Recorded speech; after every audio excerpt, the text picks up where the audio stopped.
Bonsoir Jean-Bernard, cofondateur de Spicy.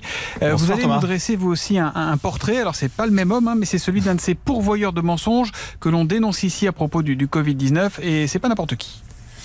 Ouais Thomas, l'homme dont je vais vous parler, c'est un peu un champion du genre, un tenant hors norme des théories complotistes. Son nom, c'est David Icke. Alors c'est un Anglais. Voilà, je m'en doutais. Mais justement, c'est un Anglais. Il a 68 ans, un ancien footballeur professionnel, ancien journaliste. Il flirte assez tôt avec les philosophies ésotériques pour totalement versé dans l'illumination à partir des années 90.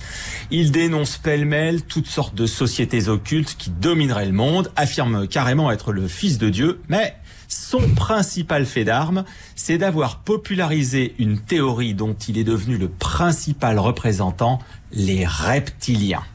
Ça va bien Jean-Bernard? C'est quoi? Qu'est-ce que c'est les reptiliens? Les reptiliens. Écoutez, alors je vous propose d'écouter David Icke qui lui-même explique sa théorie dans cette interview.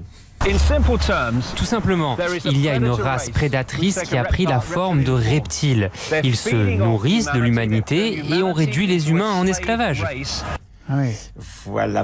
Alors je vous résume quand même. Nous sommes donc gouvernés en secret par de gros lézards qui dominent le monde. Bon mais Jean-Bernard, je veux bien qu'on dise que plus c'est gros, plus ça passe, mais il n'y a quand même pas des gens pour croire à ça quand même, sérieusement.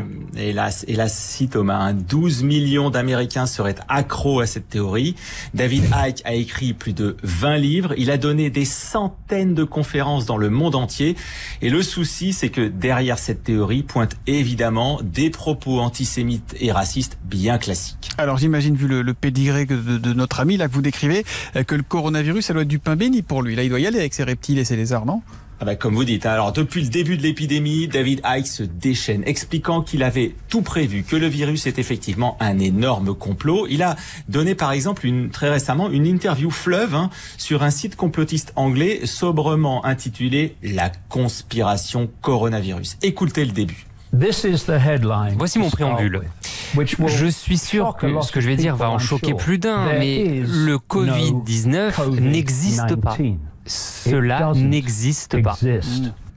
Voilà, alors ça dure des heures. On retrouve bien sûr les antennes 5G qui propagent la maladie, Bill Gates et Israël qui sont derrière tout ça.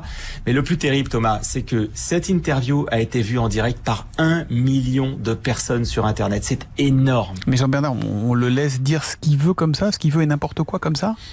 Alors, c'est assez rare pour être signalé, mais les réseaux sociaux ont fini par réagir. Il y a 3 jours seulement, vous pourrez me dire, il y a 3 jours, YouTube et Facebook ont décidé de supprimer les pages de David Icke à cause de ses mensonges sur l'épidémie de Covid. Bon, alors il reste quand même bien présent et très suivi sur Twitter. Inutile de vous dire que ces vidéos, hélas, continuent de circuler abondamment.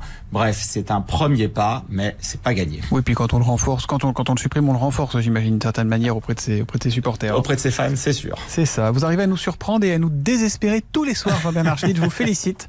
Merci beaucoup. On ira voir vos documentaires sur Spicy. Ça nous fera du bien.